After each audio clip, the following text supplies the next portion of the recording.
Welcome to Alienating the Audience. I'm your host, Andrew Heaton, the thinking man's nerd. I am so excited about today's show. So excited. Here's how excited I am. I had already recorded the intro, and I just dumped it, and I am now re-recording it because I want to tell you how fun this episode is. We're going to meet Dr. Andrew Maynard and geek out on nanotechnology. We'll talk about sci-fi books and films where nanorobots go crazy and kill everyone. I'll pepper him with questions about what it can and can't do, and through that, we will learn from a scientist what nanotechnology actually is and get a glimpse into the future. Afterwards, comedian Nick Sperduti and I will tell you about performing comedy at the Red Wedding in Game of Thrones. Grab a handful of your closest billion micro-robot friends and let's go! My guest today is Dr. Andrew Maynard. He is a professor at the School for the Future of Innovation in Society at ASU and the author of Films from the Future. Thank you for coming on, Doctor. This is going to be great. And am I right in thinking you're also a scientist? You're an academic, but you own a lab coat. I used to own a lab coat. Yeah. Actually, a metaphorical lab coat. I'm a physicist, and I was a lab physicist for many years before I diverged into a lot of other stuff. Okay, excellent, good. But the point is that when I ask you questions, you've got your at some point in your life at least elbow deep in nanotechnology, so you're a good guy to talk to. I hope so. Yes. Yeah. I've done this stuff. Fantastic. Okay. So we'll kick it off with me coming entirely from the arts and sciences side of things with no practical application in my life whatsoever. When I think of nanotechnology, I have hitherto thought of it as literally microscopic robots that can go awry and kill lots of people, because that's the general theme in sci-fi. I did a decent amount of research in preparation for this interview. It seems that is not the correct interpretation of nanotechnology. Yeah, no, the old grey goo, which is wonderful for sci-fi storylines, but not quite reality. Yeah. So actually, there's a bit of a story here. So modern day nanotechnology is really just very advanced material science, but it's got its roots in the ideas that everything around us is made up of atoms and molecules, whether you're looking at biological systems, whether you're looking at the clothes we wear or the things we sit on or the computers we use. And so the original ideas behind nanotechnology were, if we could engineer everything at the atomic scale, we can just stitch those atoms and molecules together. We could do anything. We could create materials that don't exist at the moment, like metals that are transparent, maybe. We could produce materials that are incredibly light and incredibly strong, but we could do the same with biology. And in fact, maybe we could do better than biology because, of course, everything is just atoms and molecules. So that was where this original idea of nanobots came from, thinking that, hey, biology, you've been there, you've done that. Let's get better than biology and create things at the atomic scale that are like viruses, but fully mechanical and better. Unfortunately, life isn't that easy.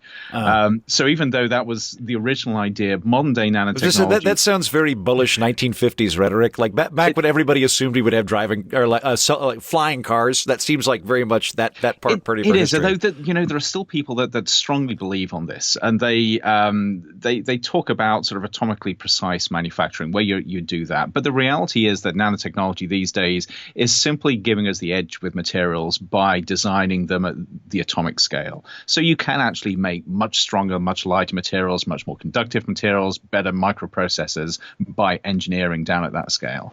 So then if I'm understanding this correctly, it is a better mental model for us not to think of nanotechnology as microscopic robots. Like I'm picturing like a 1950s clunky robot, only do that. Shrunk down enough to save the president by injecting it into his bloodstream or something. So not that it's more like an atomic assembly. Like it's like it's a factory process on a very, very tiny level. So not even that. It's more of a design thing. Thinking that we've got these building blocks, these atoms. Can we design things down at that scale and build them to be different? But that doesn't necessarily mean a sort of manufacturing facility where we're putting one atom after the next. It could be just chemistry, where we're using billions, gazillions of atoms at the same time, but we're directing them to assemble in ways which are going to be useful. Okay. So is the term nanotechnology then? Is it just a marketing term that chemistry people came up with to get more funding? So let me tell you, in the early days of nanotech, I was really gung-ho about this, and I've done many things, including being part of the US government's thrust to really sort of promote nanotechnology. But over the years, I actually became quite disillusioned with this, and so I now tell a story about nanotechnology basically being, yes, as you say, a marketing ploy or an idea, an incredibly powerful one because it's persuaded a lot of people to invest a lot of money in it. And actually, we've got some really cool things coming out of it. But it is more of an idea than a technology. I'm just impressed that scientists were that good at branding. I feel like scientists tend to be kind of bad at that kind of thing. They're like, hey, tell us about what you're working on. Oh, it's brilliant. You're going to love it. Well, we moved the the PR25 molecule. We moved it over to the PRX9 molecule. Can we have $12 billion? It wasn't that different from that. So this is a little apocryphal, but I tell a story about how in the 90s, in the US, you've got two big research agencies, the National Institutes of Health and the National Science Foundation. And under President Clinton, the NIH were getting bucket loads of money for biomedical research. That'd be around when the Human Genome Project was starting, I think. And that's exactly it. Yes. So that was really spurring things on. And their colleagues at the National Science Foundation were feeling really left out. And especially with the Human Genome Project, they were saying, we've got to come up with a really big idea to convince Congress to give us bucket loads of money. So they brainstormed this and they came up with this idea of nanotechnology. And they said, we can sell this. We can sell this as the next industrial revolution. And we can convince Congress that if the US isn't at the spearhead of this new technology, we'll lose out. And they convinced Bill Clinton, they convinced Congress, and history was born. Congrats to them. I feel like that's at least more honest than a lot of the stuff I hear with the term quantum in it. Like from what again, not being a scientist at all, I don't actually know quantum application, but I could tell that there are a lot of books where quantum is just a smart people word for magic. And if you want to believe in magic, but also you've got a master's degree, then just throw quantum in front of it, and then you can do whatever you want. I know. So that happens as well. Actually, it happened a lot with nanotechnology. So the thing with quantum is it's a real thing. Oh, wait, so just if you want to be like I'm a chemist or I'm a physicist or something, but you want to impress people on Tinder, I'm a nanochemist. Because everything's technically... There we are, yes. Or quantum, if you want to go there. Yeah. But the thing that amazed me is, so quantum is a real thing, but you had people saying nanotechnology is so important because it's quantum. And then you had the regulators come in and the toxicologists who generally didn't work in this area. And the bizarre thing is when you have a regulator come in saying, we've got to regulate nanotechnology because it's quantum. Got it. And you're thinking, what is going on here? That's where the regulators are like, we want money too. How do we get in on this? I don't know. We'll read some Michael Crichton novels and then go to Congress and be like, look, I don't know if you guys have seen this, but apparently this gray goo can kill everybody. You better give us money too. You are so close to the truth. It is uncomfortable. Well, so then I want to give a little bit of props to nanotechnology.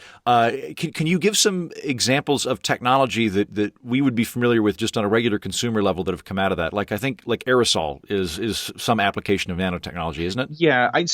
Actually, there are lots, but it's part of an evolution. So quite literally over the past 100 years, we have worked out how to design the materials that we use in leaps and bounds. So the metals we use, the plastics, the composites, they're all possible because of the way that we manipulate stuff at this really small scale. So what we've seen nanotechnology really accelerate that process. Some of the applications are really trivial. So if you're into sports and using tennis rackets, golf clubs, whatever these days, the chances are if you're at the high end of things, you're using something which has been designed through nanotechnology. It may use advanced carbon fibers or carbon nanotubes or a composite there. And that's an example of where you've got incredibly light, incredibly strong, incredibly stiff materials. And of course, that has a knock-on effect with the aerospace industry. You're also seeing it with medicine. So one of the really cool things we've been able to do here is as soon as you can actually design things at this really small scale, you can create chemo drugs where you've got an incredibly potent drug and you wrap it around with a layer of atoms that make sure it goes to precisely the right place in the body. So now you can treat cancers by targeting those cancerous cells with your nanoparticles, effectively as drug delivery mechanisms that make sure the drug gets to the right place rather than the wrong place. And that would be, just so I'm understanding this, rather than right now, you're getting a round of chemotherapy, and so they're just, I think, just injecting chemotherapy into your body, and it's going through your entire body, which is why you're losing hair and things like that. So nanotechnology would have a medical application where there's a way to kind of equip medication with cancer sensors so that they could target it specifically and do less damage, or they could just snuff it out before it gets into your system at a large level? That's exactly it. Yeah, and it's actually turned out to be harder than we thought, but there are certainly advances here, and it's all about creating those little capsules of toxin that are programmed to go to very specific places in the body, rather than just hoping that the cancer dies before you die as we flood the whole body with stuff. Right. Yeah, that is my understanding of chemotherapy, and I'm glad it exists, but it's one of those things where I think that in the future,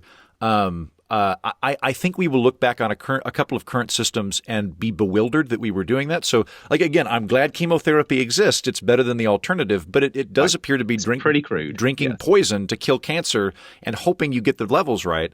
Or there's a member of my family that's an alcoholic, and we don't really know how to cure that.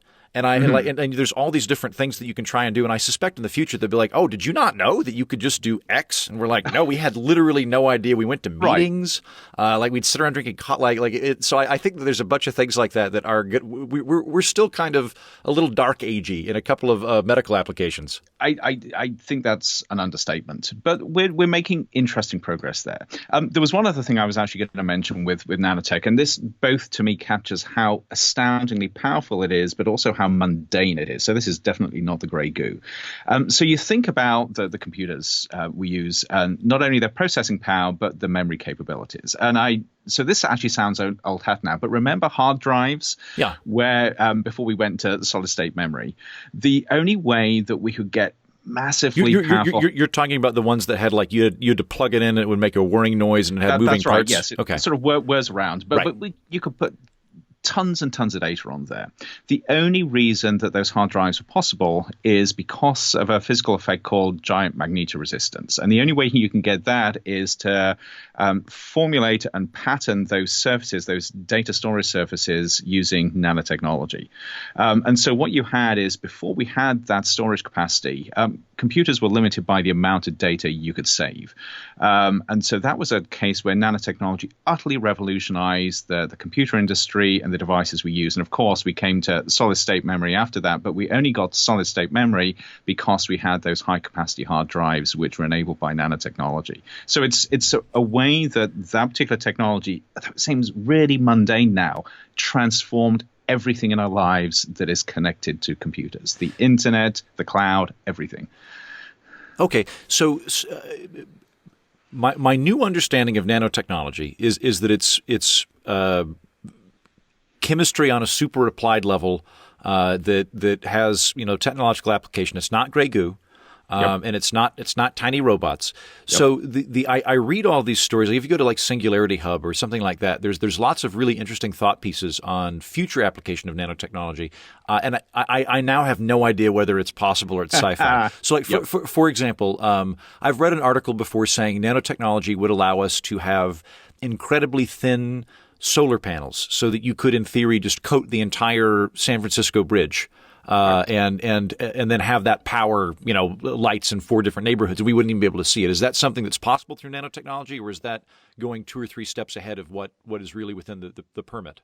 So that's something that's plausible, and you run into the limitations of physics pretty fast. But again, think about this idea that the materials that we have around us at the moment only scratch the surface of what's possible, because nature has only put atoms together in so many ways. Yeah, nature sucks at solar panels. It's chloroform. Thanks a lot. I know. Or chlorophyll. Yes, it stopped that, and it stopped there and didn't go any further. Yeah. But so the things that we could do with materials are vastly greater than the things that nature has done. So yes, it might be possible to create these paint-on solar panels using nanotechnology. And nanotech is the technology we would use to do that. Okay.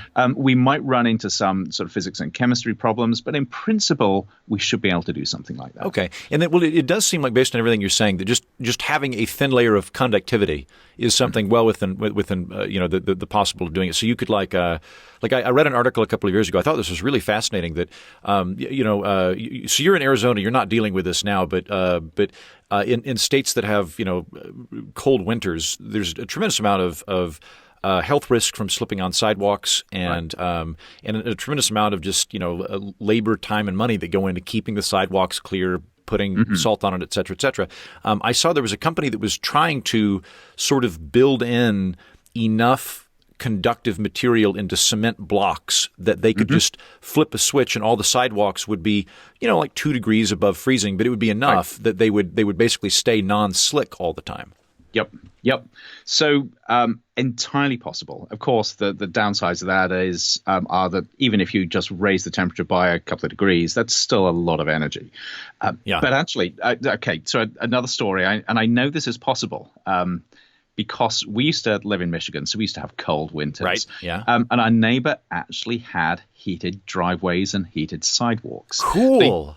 So they didn't use the nanotech approach, and they simply sort of put heated coils underneath, which did exactly this. They just elevated the temperature enough so that ice didn't form. And it was incredible. We would be sitting there, I would be shoveling 2 or 3 feet of snow, and their drive was completely clear. Huh. I wonder, so it must just, is it just I wonder why that's not standard in states like Minnesota and Michigan. It's probably not very efficient, is my guess. You've got the energy overheads there. But going back to your original point, I think you can make a very strong sort of cost-benefit analysis statement that says how much do I enjoy having a heart attack in the middle of winter trying to rig a snow shovel versus paying $8 a month? That's right. Yeah. Right, or what are the medical costs of treating people that have had slips and falls? Mm-hmm. Yeah, exactly. No, that makes sense because if you're a or like I would say like a university campus or something like that, I could see it. Like my old campus, the University of Oklahoma, there was. I nearly got arrested one time because I tried to break into the tunnels underneath it. Okay. And it was apparently on the terrorist watch list at the time. And so it caused a lot of problems. I had heard there were tunnels and I heard that they connected sororities. So I was like, well, let's go find them. This makes perfect sense to me. I was like, there's tunnels. We don't have any mountains to climb. Let's go to tunnels.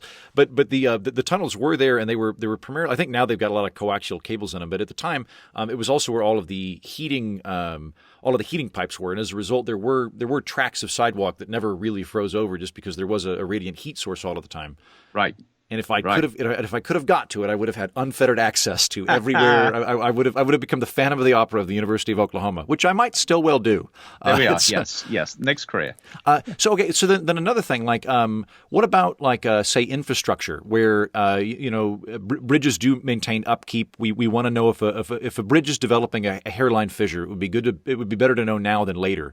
I've read that nanotechnology could exist where you either bake it into the building material or you coat it so that it's got basically it's one giant computer sensor that's like, hey, we're 15% degrading over here on the right balustrade, and potentially even having a self-replicating element to it where it's able to inject some kind of adhesive to stop the problem. So certainly the sensors are entirely possible. The biggest limitation there is the economic limitation. But yes, people are already working on materials with built-in sensors or surface sensors, and we've got incredibly small sensors these days.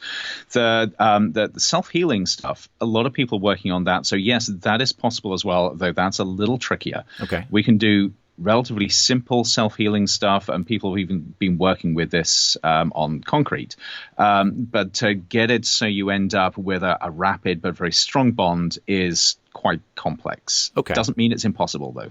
Well, too, we'll come back to, because I'm fascinated by where all of this technology is going, but I want to root it in sci-fi for a minute. So I'm going to bring up a few themes that I've noticed in sci-fi when nanotechnology comes up, and feel free to weigh in on them however you want, but specifically let me know how far from the mark all of these are. And I suspect that they're all fairly far from the mark based on what you're saying. So you've referenced gray goo a few times. And I think that is the predominant trope of nanotechnology and science fiction, which is there is a bucket of self-replicating robots that can eat things to make more of themselves, and they go haywire. So I think probably the best example of that is Prey by Michael Crichton, where you go out into the desert and there's a firm making nanotechnology, and I've not read the book, but I'm familiar with it. As I understand it, and I'm spoiler alert for anybody watching, but it's been a few years. There's nanorobots in the desert which become smart enough that they are clever enough to start eating things and rebuilding them, and so they become literally like I think the term would be necroevolutionary force, a non-living evolutionary force. Something like that, yes. Meanwhile, there's an internal version that the protagonist finds out about later that's living inside of the factory that's infecting people and becoming a symbiont and also compelling them to spread this like a virus. And so it's a very dastardly and threatening nanotechnology. How worried should I live in a Faraday cage? Should I just point a microwave at anything that comes in if they visit from IBM Labs? Like what say you? No. So fun as the scenario is, it is incredibly hard to imagine it happening. And this is the reason why. Systems like this are incredibly complex. We know that it's possible because we've got biology. And you look at viruses. Viruses are great self-replicating organisms, organisms inverted commas, but they're like sort of little biological nanobots. So it's really tempting to think that we could do this. We could just stitch a few atoms together and we could create our own nanobots. The trouble is, biology has had billions of years to evolve and become very sophisticated, to the extent that we still really don't understand how biology works. So the hubris of assuming that we can do biology but better just by stitching a few things together is absolutely crazy. But worse than that, the chances are that if we come up with something which is as clever as biology in terms of control and self-replication, it would look like biology. It wouldn't look like a bunch of nanobots. Okay. Is it, well, you brought up viruses. Is that, I was previously laboring under the robot model. Now I'm thinking in terms of chemistry. Could we make something with as much information as a virus? Is that something we could do instead of just connecting molecules in novel fashions? So maybe one day. And again, if you think about this, think about the universe as just being made up of atoms and molecules put together in very, very sophisticated ways. There is nothing to stop us sometime in the future being able to do something as sophisticated as create a novel virus-like thing. And in actual fact, you think about it, we can already do that. We can actually sort of stitch bits of DNA and other bits and pieces together to recreate a virus. So we're already there. It's just that we can't create our own analog of a virus. Okay. But again, it is incredibly difficult to work out how to do that well and to make it resilient rather than fragile. So here's the other thing. Biology is resilient because the code is hard-baked into every little scrap and component of biology. So you can really strip it down and you've still got that little bit of code that enables it to carry on going.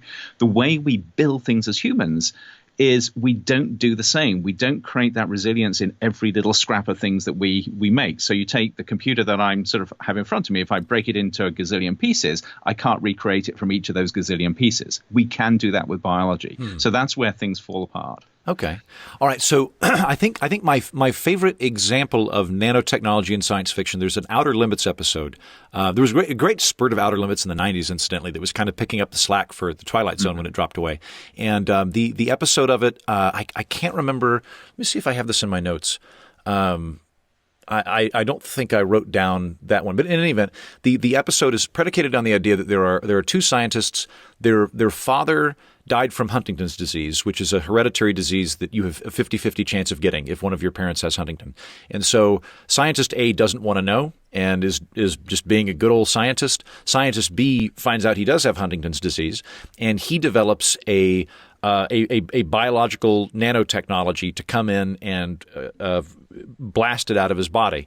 But over the course of the episode, you realize that the nanotechnology he's injected himself with, in addition to helpfully removing the Huntington's disease, is also putting more oxygen into his blood, and it's doing all of these things which are beneficial, but it's doing it for its own benefit. So he's like, at one point he sprouts eyes in the back of his head, and he starts turning into this freak show because it's basically nanotechnology with a Darwinian drive. And so it's right. At the end he asks to be killed, and it's really like he has to be hooked up to multiple forms of electricity and things, and then at one point he has sex with his girlfriend, and we're pretty sure that they're not using protection. And you see a scene where she cuts her hand, and her hand's already healed. Oh no, she's got it. So it's sort of like it's like the curse of immortality in nanotechnology form. So that also sounds like it's a tad far-fetched.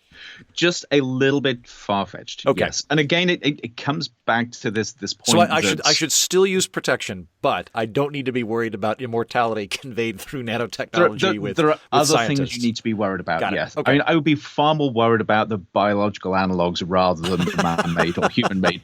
Yep. Got it. Okay. Yeah. That makes sense to me. Okay. Great.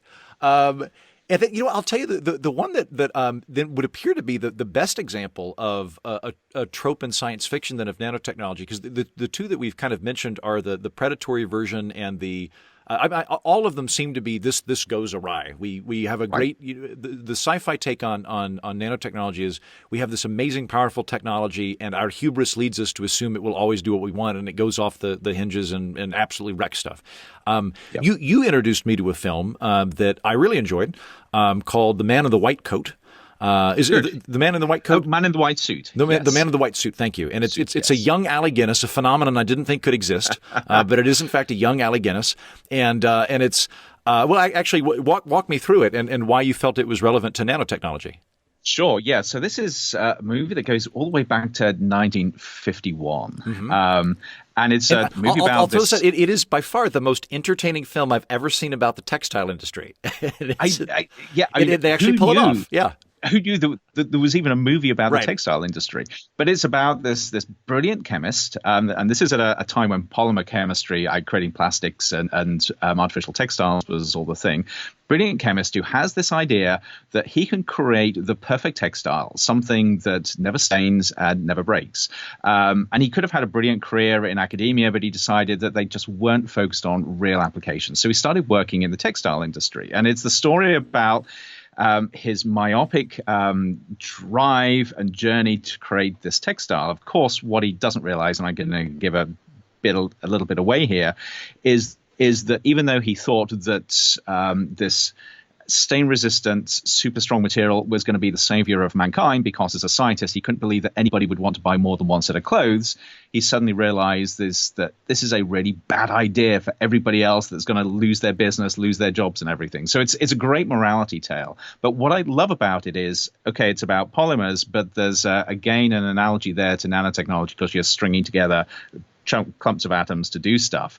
But also it gets to the heart of, you can come up with a really great idea in science, and we see this with nanotechnology, but if you're not thinking about the social and economic consequences, you're going to get into a whole lot of hurt really fast. Yeah. By the end of the film, though, I was 100% on Team Alec Guinness throughout that thing. I don't have any Luddite in me. Like I think that there are very good. There are very disconcerting things looking forward where in the event that we are able to master self-driving cars to the point where we literally don't need anybody. Drivers, the biggest job in America when you add up, freight drivers and taxi drivers and just people transporting goods back and forth. So it would be a very, very big societal game changer. That said, though, in the movie, Alec Guinness is, I get the impression that the scientist character just really enjoys tinkering and is obsessed with tinkering on this particular thing. And then and I guess you could make suits out of it. Like he's kind of the tinkering's the foremost. But there's everybody. The factory owners are like, wait a minute.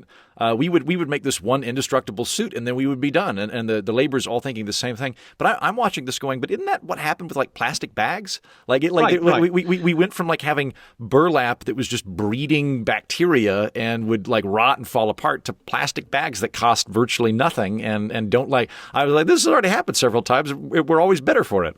Well, see, that's it. And this is why I love this movie, because it's nuanced. And yeah, like you, I watch Alec Guinness's character, and the scientist me just loves it. I mean, I understand exactly what it's like being in the lab, thinking, what happens if we do this? Maybe we'll do that. Maybe we'll cut a few corners here because this is really cool stuff. Mm-hmm. So that really excites me. And you're exactly right. This is how progress is made. The big question to me, though, and this is where the other part of my brain comes in, is how long can we afford to make mistakes? And how do we work out when a mistake is maybe one mistake too far? So actually, we're seeing this now with plastics. Plastics have been great for us, yet now we've got a plastics problem. Mm-hmm. So we're like CFCs back in the 90s. Like CFCs were the coolant thing in refrigerators and aerosol cans, and that's right. And until I started eating the atmosphere, or creating the ozone hole. Yes, yeah.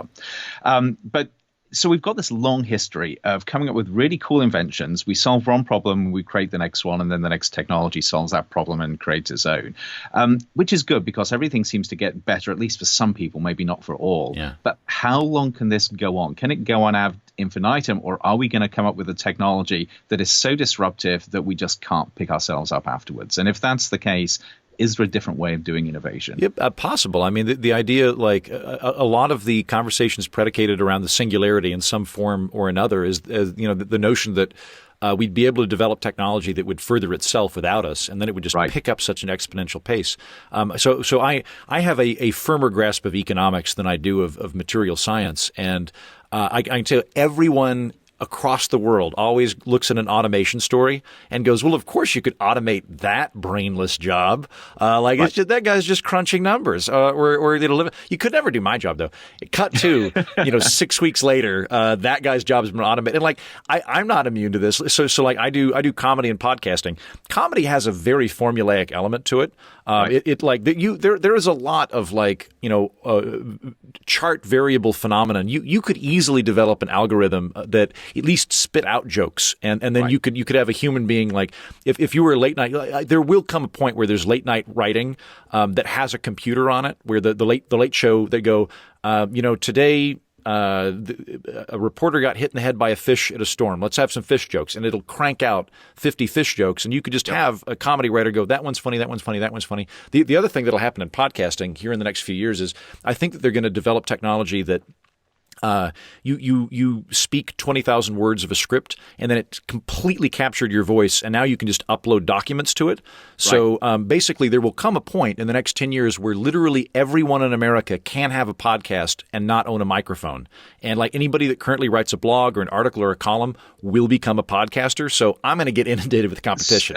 So you're saying this, I'm thinking we're almost there, actually. Yeah. The tech that I'm seeing coming out is not that far away. Right. Yeah. I based on some inside sources I have, I'm like, I need to get this. This is the time to start selling pots and pans to the gold miners before this really goes.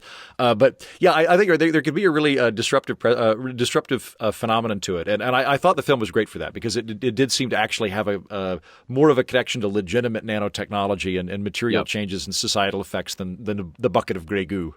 It did, and I think it comes from another era, but they seem to take reality seriously in it. I mean, even down to the sort of science, the labs that this guy was working in, the equipment he was using, all of that was pretty authentic. Okay. Which hats off to them. Like I grew up watching a lot of. Have you ever watched Mystery Science Theater 3000? No, I haven't. Oh, it's phenomenal. It basically is. It's these three guys that I want to say pioneered their own form of comedy. Like it's not sketch, it's not stand up. They basically elevated heckling into a sublime, brilliant form of comedy. That sounds wonderful. So they would take like C and D level science fiction films from the 50s that were just horrible, and then they'd film themselves on it, just constantly talking in reference to the film. Right. So I've seen all these it's brilliant stuff, but I've seen a lot of these horrible sci-fi flicks from the 50s, and it's usually like a monster crawls up out of some sludge, and they're all trying to figure out how to kill it, and then at the end they're like, you know what? Turns out sodium. Like it's always this really simple, like they just throw it. It's just, and then they just throw out a chemical and they're like, yep, science. Everybody goes home. And it's a very there's not a lot of dramaturgy going into the science end on these things. Right. So I'll mention a couple of other works of nanotechnology with which I'm familiar. I listened to an audiobook of The Next Tenants by Arthur C. Clarke, where Arthur C. Clarke, he's writing during the Cold War, and he has a short story, The Next Tenants, where basically the thought experiment is human beings will probably blow ourselves up. What would be the next species most likely to be able to pull off sentience on some massive level? And he thinks termites. And so he spends this man's kind of the prototypical mad scientist on an island, and he's spending his time training termites how to do things. So he where nanotechnology enters it is he talks about how the French have developed a kind of like, I don't remember what he calls it, but it's like a micro tweezer, like an electron microscope level ability to put things together. And he basically stitches together like dog sleds for the termites, so that he gives them transportation. And he's debating whether or not to give them the wheel. He doesn't think he should give them fire or not.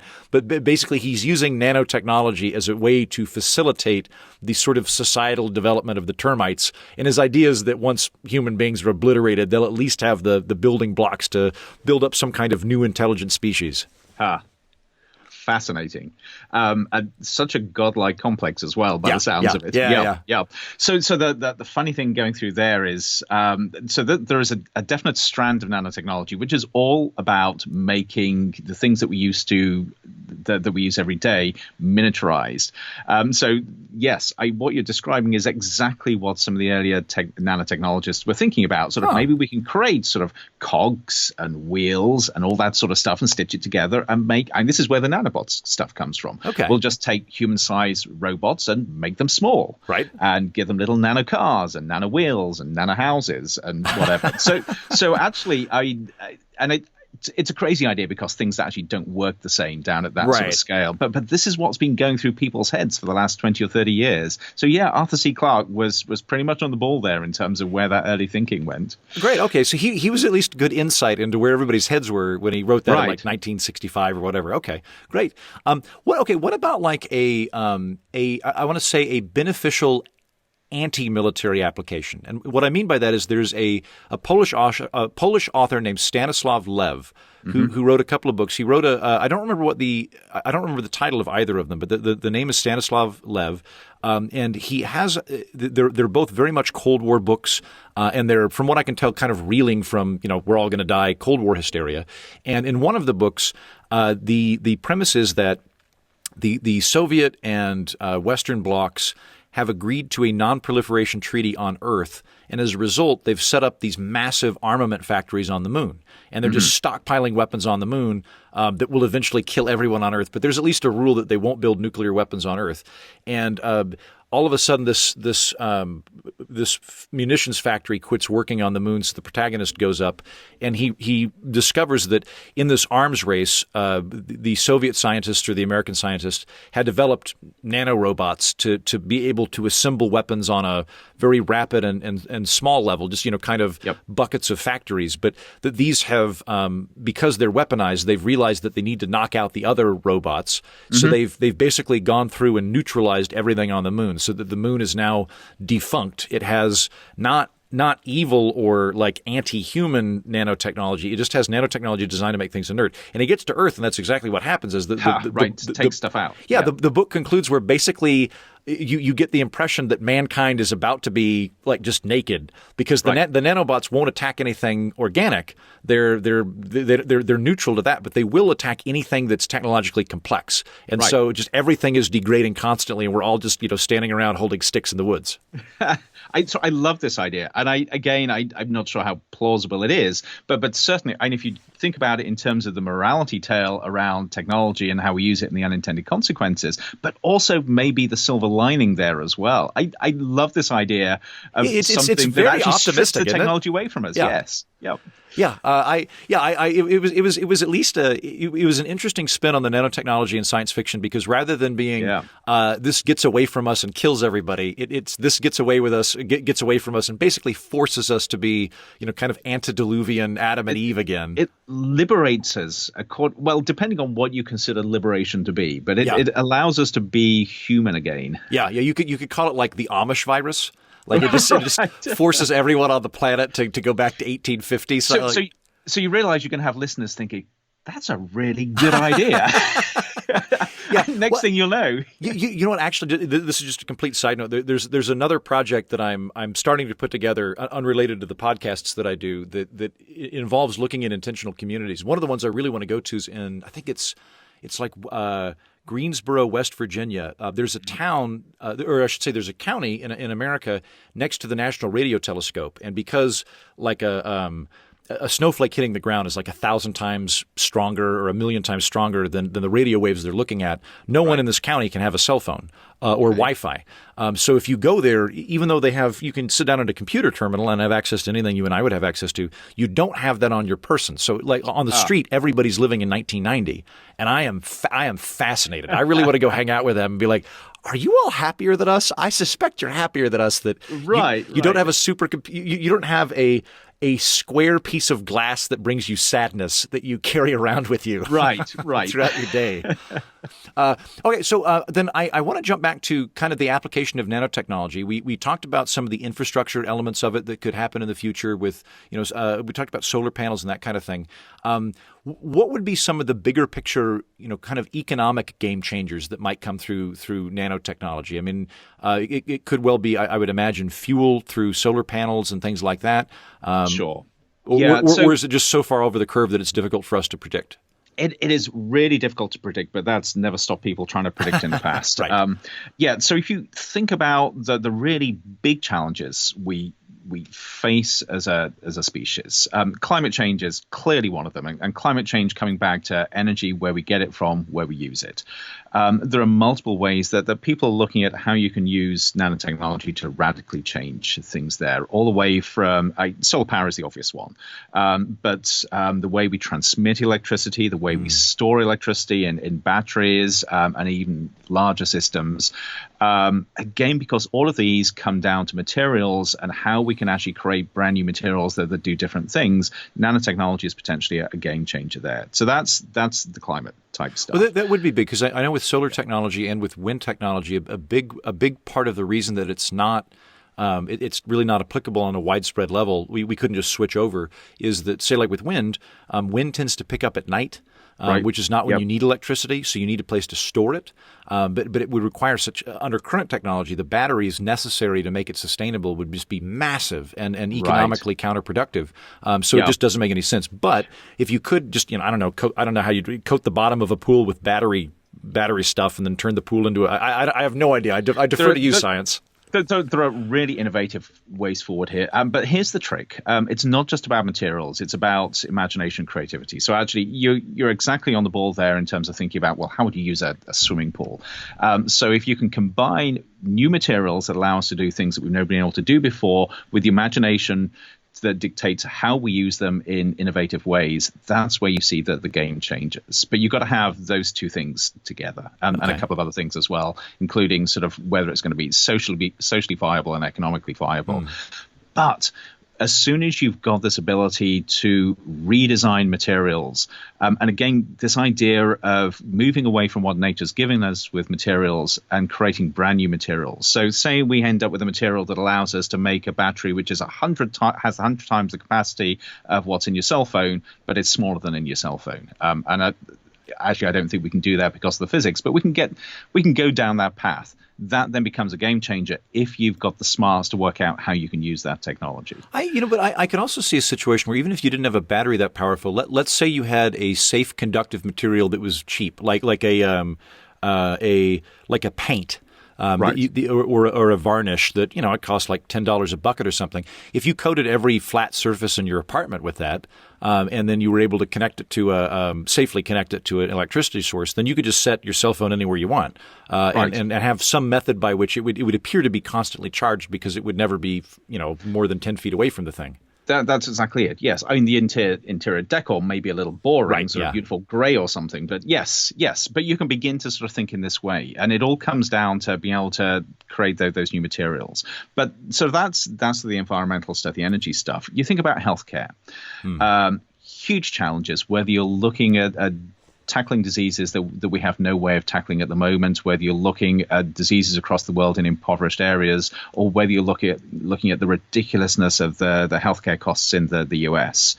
Again, if you can create very sophisticated materials to make healthcare easier, more affordable, more effective, it's a game changer. Yeah. Although there you've got the social and the economic forces coming in, because you've got a whole industry that is going to resist that like nobody's business if they're not making money out of it. I think there might be something to that. One of the things that I read about was, I've heard that there's a kind of tattoo prototype, like a tattoo that you can get, and it has sensors in it for your vital signs, so that once you have the tattoo, it's able to, I would assume, transmit to a phone or something like that. Your blood pressure, your heart rate, that kind of thing, which would be like again, growing up. I'm from '84. Growing up in the '90s, we had all these commercials where old people would fall over and have to press a button on their collar so that the fireman would come over and rescue them from the bookshelf that fell on. But if you had something like that, where just you're on a treadmill and you're in your 80s, and your phone goes off and is like, hey, you are having like your heart rate's too high and your blood pressure, like you need to go to the hospital right now preemptively or something like that.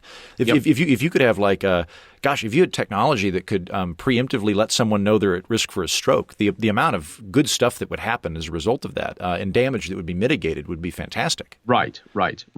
And again, so a lot of this we can do at the moment, but there are economic barriers. But again, think about this idea of creating materials that don't exist at a really small scale. So we're biological beings. Most of what happens in our body happens at a really small scale. We can now create materials and devices that interface with that more effectively down at the cellular and subcellular level. We can transform what happens. And that's exactly where people are looking with things like these tattoos, these sort of direct read tattoos. They're creating sensors and displays that interface with our body at that really small scale, that nanoscale, so that they can integrate more effectively with our biology. And that's entirely plausible. Could you design nanotechnology that eats or converts toxic waste or eats or converts radioactive material? Like, could you just like airdrop it onto Chernobyl and reclaim the area? You may be able to. Although the obvious place to start is just with basic chemistry, because you've got problems of scale. And the problem of scale is if you've got a say, toxic release where you've got like a Superfund site or something. Right. So you've got sort of gazillions of atoms or molecules out there that you've got to get rid of. You can't just go in with a few little sort of nanobots or nanoparticles. You've got to have a gazillion of those as well. And of course, as soon as you're talking about gazillions of things, you're talking about bucket chemistry, where you're taking a lot of stuff and you're actually creating molecules to go out there. Wait, hold on. Is bucket chemistry the pejorative that nanotechnology people use for other chemists? Well, is that fighting words? No, that's probably me sort of projecting onto that. But it is. I'm totally going to use that when next time I talk to a regular chemist. Mister, are you a bucket chemist or a nanochemist? Right. But this is the irony. Okay, you can sort of be a nanochemist doing really small stuff, but as soon as you scale it up, you've got to do things at an industrial scale. So no matter how precise your nanotech is, you're still dealing with buckets of stuff at some point along the line. Okay. What about, say, like, could you have something that, or I guess could you build a self-destructing plastic? Like you brought that up earlier, the environmental concern that we've got. The oceans filling up with plastic. There's I don't remember the exact thing, but there's something like kind of a fine soup of plastic that's about the size of Texas, floating around the Pacific Ocean. So could you, because that sounds like that's starting at an elemental level. So design a plastic that like or maybe a plastic that it works fine, but for some reason there's a photosynthetic element that breaks it down in direct sunlight or something like that. So the answer is yes, you could, but there are a couple of ways to think about that, which I think are important. And this is where the limitations of thinking in terms of nanotechnology come. So go back to the idea of nanotechnology being a brand. If you forget about that and you think that it's a real science or a real technology, you'll try and solve problems with a tool that isn't that effective. On the other hand, if you were to ask, can we use our understanding of how atoms and molecules work together to create a better plastic? That brings in biology, it brings in chemistry, it brings in physics, it brings in large-scale stuff, small-scale stuff, a whole bucket of technologies. And you don't need to brand it as nanotechnology. We just use great science to do that. So that's where thinking in terms of nanotechnology becomes restrictive rather than empowering. Okay. But the other aspect of that is the best inspiration for doing anything like that is actually biology. Because what you're trying to do is you're trying to make materials which are compatible with biological systems that have evolved over billions of years. And the best way of doing that is understanding how biology has done it in the past or does it in the present, and maybe changing that or tweaking it, but not reinventing the wheel there, because the chances are that the wheel you reinvent isn't compatible with the biology that it's supposed to be working with. So then it might be a better solution to try and, say, like design a breed or genetically engineer a plant that produces some kind of plastic-like material as a byproduct rather than trying to do it from the ground up elementally. Or even use biological materials. So one of the fascinating things here is biology is inherently nanotech. So you take a piece of wood, for instance, and you look at the structure of wood. Wood has got a beautiful, intricate nanoscale structure. And it does what it does. It's strong, it's flexible, it's light, whatever, because of that nanoscale structure. So maybe you can take that existing structure in wood or in the cellulose and lignite in wood, and maybe you can modify it to make things out of that where you're making use of that nanoscale structure in different ways, but it's still a biological material, so it still plays nicely with biology. Okay. And this is another thing that some nanotechnologists are doing. They're using the material that they've got to hand and utilizing it or modifying it. What about, okay, so I want to go back to the conducive material we paint all over my apartment. Right. Could you, you can have this idea and run with it, and I hope you become a billionaire. Could you design a bucket of LCD display paint so that I could go into my apartment and go, you know what, I'm just going to turn that whole wall into an LCD screen rather than having to go buy a physical monitor, or alternately, there's some interesting pattern that I want to do or something like that. Could you develop a super thin material like that? You could, but it's harder than most people imagine. So again, I imagine it's very hard. Right. So I don't even know how to build a vacuum TV, let alone like super paint. So there are people actually trying to do this. Cool. And the idea behind this is self-assembly. And so this is how the thinking goes.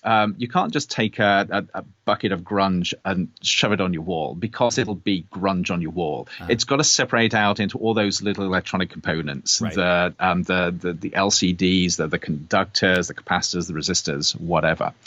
But maybe we can get smart enough that we can create this grungy stuff that as soon as it's on a wall and begins to dry out, everything naturally sort of congeals into those bits and pieces that actually create your sort of massive sort of 2D screen. I don't think we can do it with something as sophisticated as that, but this is where people's minds are. Can we somehow program material so you put it in the right place and it self-assembles into what we need? And we can do it with really simple things. So we can create copolymers, which are two different sort of plastic sort of bases together, where under the right circumstances they separate out into very specific structures. And people think that maybe we can get more sophisticated with this, but I don't think we're going to get sophisticated enough to allow it to sort of settle out into electronic components. Well, I'm okay with the application, because if you came back around and you're like, listen, Heaton, I'm sorry, there's just no way that you could paint your wall into an LCD screen, but you could buy this 1 millimeter thick wallpaper and just arrange it however you want. Or alternately, we're talking to IKEA and it's designing modular LCD screens that you can buy in 1 foot by 1 foot increments and then just assemble on a wall however you want. I could see something like that maybe happening. Yep, and that I think is well within reach. Yeah, we're getting mighty close to that at the moment. Okay, so one of the things we haven't talked about, other than our friend Stanislav Lev, is military application. Yes. Generally, a huge amount of R&D is the R&D covered by the Defense Department and their various projects, and a lot of the time it's driving technology forward, a la the internet and that kind of thing. I would assume that the U.S. military and NATO as a whole, or the NATO member states, are all very much interested in nanotechnology. So what are likely military applications to come out of this? So it's interesting. And if you go back about 10, 15 years at the heyday of nanotechnology, when everybody was talking about it, the one thing they didn't talk about was military applications. And I'm pretty sure it was because people were terrifying. That's exactly it. It right. is really easy to sit down and think, well, what could I do with this to kill people or make people's lives more difficult? And I think that it scared people so much that they just veered away from that. But I also think because the military folks are pretty hard-headed and pretty pragmatic, I'm pretty sure that even though people have been working and are working on advanced materials for military applications, they probably don't buy into the nanotechnology brand. They just think, here's some cool stuff that we can do by engineering materials in a different way. Yeah. That said, you think about sort of some of these conversations that we never used to have because they were too scary. And you can go all the way from high-powered explosives. So we did actually talk a little bit about this. If you want a non-nuclear explosive, which is packs as much energy as possible into as small a volume as possible, you work at the nanoscale, because one of the limiting factors with explosivity is available surface area for reactions. You've got to get that reaction to go really fast. So working with really, really small particles with really intricate surfaces gives you a lead into very effective high-power explosives. Okay. But also the flip side of that is it gives you a really interesting fuel if you want rocket fuels. So that's one area. Other areas are fairly mundane, at least to me, in terms of advanced electronics or super light materials. There was a fad at one point about creating flexible armor. Right. So the idea that that's what I was thinking is that it would have a lot of defensive application if you wanted to make very light, impenetrable surfaces or just denser but lighter stuff. That's it, or sort of self-stiffening materials. So I'm not sure where this is at the moment, but at one point people were looking at fabrics that were as sort of as soft as the T-shirt that I'm wearing, but a bullet hits it and it immediately stiffens up and stops that bullet. An airbag shirt. Not even an airbag shirt. It's because it doesn't sort of blossom out. Right. It just becomes a stiff as steel as soon as that bullet hits. So within the nanoseconds between the bullet hitting it and trying to penetrate, you've then got an impenetrable barrier. Okay. Awesome. So, and I'm not sure we can get that far, but there's certainly research on materials which are dynamic in that respect. And certainly the military has been very interested in those. I suspect that the bigger areas within the military are going to be with digital systems and artificial intelligence or machine learning and super lightweight materials and high efficiency batteries. So, and I say that because you're looking at both cyber warfare and drone-based warfare at the moment, and those are two technologies that enable those. Mm-hmm. I would also think that there would probably be a lot of battlefield medicine that would be applicable to this, where if you've got somebody that's been grievously wounded, if they were able to develop like a spray-on adhesive or something to immediately, or I don't know if it'd be an anticoagulant, but things like that I could see coming out of this. I think you're exactly right. But again, the pragmatists are going to say, I don't care what you call this. Right. I want to take sort of nanotech materials, biology, chemistry, whatever's going to work in order to give us the solution that we need. Okay. All right, so bear with me on this one. This is a bit of a walk, but I want to get your opinion on this. Walt Disney is currently frozen. He's frozen and suspended in cryogenic suspension. He's in a tank somewhere underneath Disneyland. I don't know where they keep him. But there was a movement, I guess, in the 70s for people that wanted to be frozen or alternately to have their head frozen. Because it's still going. We have a repository here just up the road from me. Really? Wait, they did it in Arizona? I feel like if I were going to do it, I would pick a not hot place in case the batteries go off for an hour. Like if you do it in Alaska, you've at least got some thaw time built in. If you do it in Arizona, you've got like 6 minutes, unless you. But that's the thing. I've met a couple of people. I think I want to say Robin Hansen. If you're familiar with Robin Hansen, I could be wrong, but I think Robin Hansen he's alive and not frozen. But I think he's bought into this program. But one of the main problem with it is that in theory, if we were to thaw somebody out and attempt to reanimate them, but by virtue of being frozen, there are crystals that have developed, crystalline structures, and those crystalline structures rupture the cells. So if you were to take, say, Walt Disney's head and you were able to reanimate it, it would be slush because all of the brain cells would have popped from these crystalline structures. Right. Could you develop a nanotechnology that repairs the cell structure as the crystals develop? That way, as you thaw him out, he's able to, start making films again. Almost definitely not. And I'd say that because it is incredibly hard to create technologies that effectively reverse the arrow of time. So as soon as something's broken, it's easier to stop it breaking than it is to put it together afterwards. Okay. In part because with the breaking process, you're losing information. You're losing data, to use that analogy. And you can't recreate something that's been lost forever. Okay. All right, that sounds about right. I didn't think that would be. You'd be like, oh yeah, we've got a vial of that stuff. No, why did anybody call us? We could totally thaw out Disney right now. Doctor, I have I've been thrilled to talk to you. I can't tell you how much fun this is for me to basically just have unfettered access to a scientist to just ask you all of the dumb questions that I have no way of answering otherwise. And of course, there's never a dumb question. There are always just interesting questions. Well, thank you. You're very kind, both for doing that and for taking your time to come on the program. I really enjoyed talking to you. Where can people find your work? Should they enroll at Arizona State University? Should they follow you on Twitter?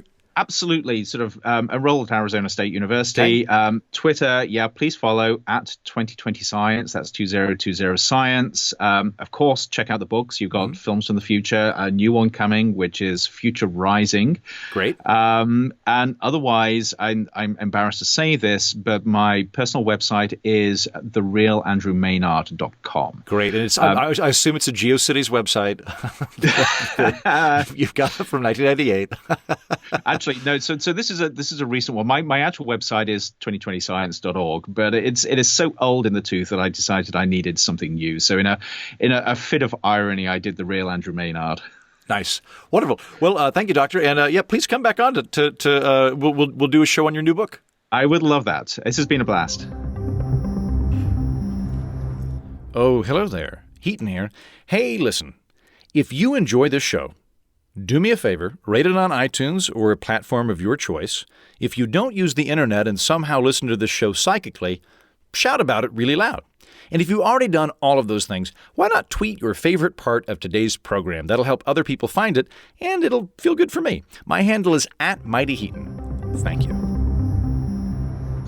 Every week, Nick Sperduti, fellow comedian, and I go someplace to perform comedy somewhere, and we're not going to review a place as we normally did because we haven't been there yet.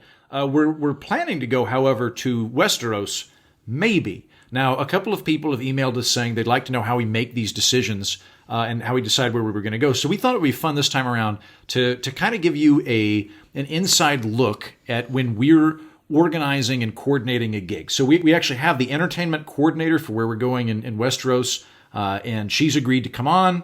And we're gonna work out the details of what a gig is like. So this is basically, as a comedian, this is what working out the details on a gig looks like. So welcome to the podcast, Nick. Welcome back, and Deloria Fisk. Welcome to the podcast. Hello, you two are the comedians we booked for the event. Yeah. Hi, nice to meet you. I'm the event coordinator, right, as well as the wedding planner. Do you guys know that this is a wedding? Yes, we were told that we will be the entertainment for the wedding. You will be. Could not be more excited. I love black tie. I love to hear it, and we I'm here a at the black Twins. enthusiast. Put me in any kind of suit. Yeah, Nick, I got to say, I'm excited about this too. I didn't know that it was standard to have stand-up comedians at a wedding. I feel like bands are usually the way to go. The phrase have always been a little bit unconventional, as you can maybe tell just based off the general vibe here. But I just wanted to go over some ground rules with you guys. Well, real quick, Nick, I looked at the brochure, and it's called The Twins, and it looks beautiful. It's on a river. We're proud of the Twins. The Frey family has deep rocks. roots here, and we're really excited for this event for many reasons. Do you mind sitting down for a second? Sure. Okay. Yeah. I just need to fit you guys with some armor. Is that okay with you both? Yeah, that's fine. This is like a theme thing. Well, I'm sorry. Yeah. Wait a minute. Because I kind of I brought a really nice suit that I was going to, because I just got pressed. I just got fitted recently. So I just wanted you can absolutely wear your suit. We just need to provide you with some chainmail to wear underneath. And then. The thing is, I was actually going to also use this day to shoot headshots. So I feel like I don't want to be in something that doesn't work for this. You know what I mean? No, this is great. And actually, this is a really good opportunity to show how negotiation works for listeners. So, Deloria, I'm gonna try and meet you halfway here. Sure. What if Nick and I wear the chainmail that you want during the actual stand-up performance, but afterwards, if there's a reception, we get to hang out, we get free drinks, and we get to wear suits. We don't have to wear chainmail for the reception. I'm fine with this. See, I would love to meet you halfway on this. I just have to. I'm trying to figure out how to do this delicately because this is not really your usual wedding ceremony. Right, because they have stand-up comedians. That's abnormal. Sure. This is like the rehearsal dinner. Let me try to, this is, it's an awkward position to put me in because normally I don't have to negotiate things like this. Right. But, so let's just say that this wedding wasn't the phrase first choice. So originally, Rob Stark, are you familiar with the Stark family? I've heard of them. They're Northerners, I think. No. So yeah, I would say House Wolf. respected by some. They're the Wolf House. The dire Wolf House, yes. Yeah. So the son, Rob Stark, was pledged to marry one of Elder Frey's daughters, and he... So bored right now. So let me just cut to the chase. We are going to be murdering everybody at this wedding. I know that it's Come on uncouth. now. I know that it's unusual, but we need you guys to just be the entertainment. We need to lull them into a false sense of... I'm putting the kibosh on this right now. Hold on. I thought maybe I could spit it all out at once, and then you wouldn't question it till I got to the end. No. Gloria, okay. Are you... Wait, who do I have to murder? Yeah, exactly. Who are we murdering? Okay, let me just... Oh, see, I knew this might be a problem, but here's the thing. We will pay you so much money. Like, you will be comfortable. Are we performing comedy as a distraction while they're being murdered, or are you asking us to murder them? Because I am fine with the one and I am not okay with the other. And you will be happy to hear that we will not be putting weapons in your hands at all. Okay, so I'm not expected to kill anybody. I'm supposed to just not have a weapon when people are being murdered? I'm supposed to just walk around all, like, flaccid hand? If you request weapons, I will provide them to you, but there's no expectation. Well, I want a weapon for I'll the take an headshots axe. we're doing later, Nick.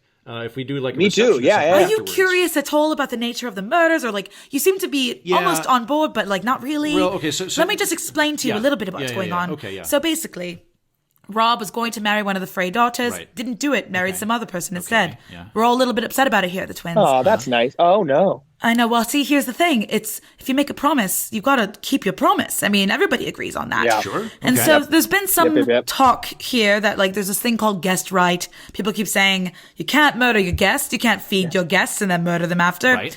And what to that we say, we're sorry. Poo-poo. We're sorry. She makes a compelling Yes. case, Nick. We're sorry. Is that enough? Wait, so we're not doing the killing. So you're not doing the You killing. just keep saying we're sorry over and over We again. have a bunch of people basically armed and ready to go. We're going to be lining the top of the ceremony. Hold on, stop. Okay, I'm going to slow this down too. There's a thing called the check drop that happens in clubs. Now, you get stuck with the check drop. Nick will back me up on this. The check That's drop true. is very distracting. So Yeah, if that's I'm up the there worst. doing my set, I'm working hard to do my tight 5, or in this case, probably 20 minutes. We'll talk about how long you're going to make us do this. Sure. But if I'm doing my set and all of a sudden they're passing checks out, no one's listening to me, the comedian, anymore. When they're passing checks out, they're figuring Keaton, out tips how and is things. this the thing that you're worried about? They're going to murder people during the wedding. Hold on. So are if you doing the that's what murdering you're- while we're talking, or is it after we're done? Because I don't want to have to do Let's comedy talk while about you're it. murdering. Let's talk about Okay. it. I will say originally the plan was, as they had the defenses down laughing from your comedy, we were going to murder them in that moment. Right. But if you have an issue with that, we can change the timing. We can change it. Yeah. We can make it so you can finish your set. Okay. And then maybe we'll give you a flame in the back of the room. We'll light a candle, wave Right. it around. Okay, good. When you know you have a few minutes left. What I'd like you to do specifically is if you could give me the flame 3 minutes before our time is done. 3 minutes? Yeah, 3 minutes, and you just have to wave the flame. I'm Great. gonna nod at you. I'll smile and nod. So you'll know because we'll both wave the flame as a courtesy, but Yeah. also the doors will be locked, and then we're going to have our orchestra play the song "The Reigns of Castamere." It's specifically the Lannister song. It's a way to be like, "Haha, we got you. We're actually on board with Lannisters, etc., etc." Nick, yeah. Are we going to do this like a Steve Martin and like, what's it, Martin Short? Yeah, Martin, Sort of they thing? did Who? they're comedians on our Where planet. we're both up there together doing like a dueling back and forth sort of thing? Or Maybe Does that make I don't sense? I don't have any instruments with me. I can bring a ukulele. Is that what you're thinking? no, I don't mean we don't need to play instruments. I just mean like, are we going to be up there at the same time so that they don't like kill after one of our sets before the other one of our sets starts? Well, I was thinking we'd flip a quarter and then one of us would introduce the other one, and we'll figure out who's featuring and who's headlining when we get there. Fuck is that? No, I mean, can't. I don't want to interrupt. I can't stress enough how little this matters. The people are going to be dead within minutes of the set, and I really appreciate you coming in again. That's a problem. Nick, you seem like you're kind of bothered by this. Oh, sorry. I have to say this. I'm legally required to before you sign right. anything. We will be stabbing a pregnant woman in the stomach. What was that? I'm sorry. We're going to be stabbing a pregnant woman in the stomach. You said that one really fast. Yeah. Sorry. You- We're going to be stabbing a pregnant woman in the stomach. Oh. I have to tell you this now because I knew that you might bristle at it when it happens in Right. Yeah, in real okay. time. We will be murdering a pregnant woman and stabbing her right in the fetus, and that's actually the plan on how to start it. We're going to begin the killings, knife to the belly. I just need to let you know that now. Yeah, I just wasn't sure. I don't feel great about where you that. stood on that. I don't feel great about that. That's not. I actually wish you hadn't told us that, because now I feel like I have to oppose this on principle. How far along is she? I think she's around 5 months. Does this wedding have to happen now? I want the baby delivered before the wedding, and I will take care of it. You want to wait till the... You guys are really asking a lot of me. I'm Nick, just, you're rocking the boat here. I'm just the event coordinator. I don't have the power to reschedule a wedding. Reschedule, sorry. No, this is not okay. None of this is okay. They're going to be murdering people while we're at a wedding, while I'm supposed to be dressed up, and there's going to be blood everywhere. I'm supposed to take my headshots later. I don't like any of this situation. Heaton, God save us. Why are you not on my side with this? Nick, she said that the guy broke his word, and it seems like this is kind of a high political thing. What the fuck is that? It's a little family argument. Why are they murdering how many people? The numbers are unclear, but somewhere within the hundreds. Definitely the majority the majority of people attending will be dead, as well as several, I would say, important people. Specifically, we're planning on getting some revenge on Rob Stark, definitely killing his pregnant wife, stabbing her in the stomach, definitely killing Catelyn, the mother. And also... But there's not going to be you're going to leave all the animals and stuff. Oh, no. So right, this is going to be funny. This is going to be so funny for everybody involved. So there's got, how the sigil is the direwolf, right? So we thought it would be a funny way to kind of rub salt in the wound if we cut off the head of the direwolf, sewed it also, of course, cut off the head of Rob Stark because, fuck him, right? We sew the head of the direwolf to the body of Rob Stark, and then we're going to parade it around and all have such a bloody good time laughing about it. How do you say? Yeah, Nick, can I talk to you? Nick, can I talk to you privately for a moment? Hey, Nick, I am not okay with killing a dog. That is just fucked up, and I'm not going to participate in that. Neither. Right. So here's what I'm thinking we do. Let's just cancel the whole thing. No, well, hold on. Hear me out, because they pay very well. Here's what I'm thinking. We do the gig. We leave. We rescue the dog. Okay. On our way out, we take the dog with us. If you can guarantee... No, what am I even thinking? Why would I even agree to that? No, I don't want any part of this. This is fucking lunacy, Heaton. God damn it. Hi, I'm sorry to interrupt. I know that you guys are speaking about the terms. I just had to go let you know. I just discussed with Walder. I told him you have trepidations, what to say. He's willing to quadruple the payment. Nick? Quadruple the payment? And he will give you 3 of his cows. Nick, are you hearing this? We get 3 cows out of this? And I'm sorry, what? One of his daughters, if you would wish. Well, the cows don't do anything for me. I live in Brooklyn. When we stay, are you getting us a hotel, or are we just sleeping on somebody's couch that's also involved in this? Are we sleeping with the band on their couch, or are we getting rooms? We did originally think we were going to put you up with the band because the band is in a similar situation, would be totally safe. You will be on a different area than where the killings are happening. You guys will get along. They're very cool, the band. Sounds cool. This one guy has got some really cool tattoos. I think you might be friends. Okay. Nick, you like tattoos. But overall, yes, I'm sorry we can't promise you anything beyond that in terms of lodging. But we will feed you well. Okay. We've got mutton pie. We've got blood pudding. Okay. All the flagons of ale that you could drink. I love ale and mutton pudding. None of the other weddings I've coordinated, sure, have had a mass murder, but they often result in somebody dying at some point throughout the evening anyways. Done a couple Dothraki weddings. Those always have somebody dying. Well, this is insane. Well, I'm from Oklahoma, so this is just normal. I mean, I'm not at that scale, but I've seen a couple of people shot. Oklahoma. It's like the neck.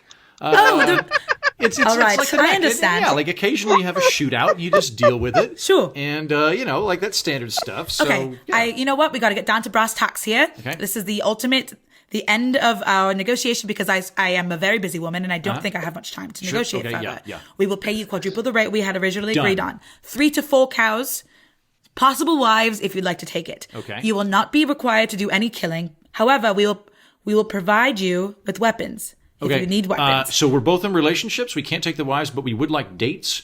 Non-romantic dates, Nick, but just somebody to hang out with us. No, because we have plenty of dates and figs available to you. We want that too. We want the dates, the fruits, and we want the wives. But we're not going to marry them. We just they're just arm charms for an evening. Okay, great. We will give you arm charms as women. We will also give you piles of dates and figs. I hate that. Why would we do that? That's disgusting. For the headshots. No. Look, Nick, on Instagram, we're going to look a headshot you take by yourself. Right, but I'm going to do Instagram too, and then it's like, hey, we're on the road, and we're look at us being successful comedians. We got these bowls of dates and women. To say, we look like rappers. I have to say, if you want to be one of those people who has a young woman on his arm for aesthetic. You and Walter Frey will get along gloriously. See, okay. He loves young women, and he loves being surrounded by them. It's gross. I hate this guy. Yes. Well, you guys will get along famously. Yeah. Well, either way, so that's the agreement. You're going to do a solid 15-minute set. How long? 15 minutes. Oh, yeah, that's fine. Pretty good. Nick, can I talk to you for a second? Yeah. Nick, here's the thing.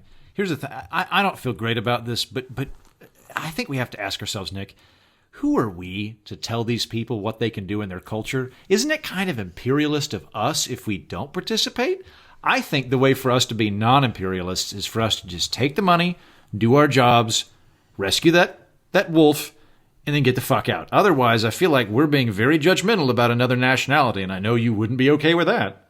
All right, Eden. All right, we got a deal. I'm in. Have you come to a decision? Yep. We're good to go. Listen, I know that I'm sorry that we ended up on a kind of a weird foot here. I'm very excited to work together. You're just doing your job. I'm excited totally to have you. I'm excited to see what you guys bring to the table right before we murder everyone at those tables. It's going to be good. It's going to be very funny. And I, for one, can't wait to laugh and then watch everybody die. Thank you. Yep.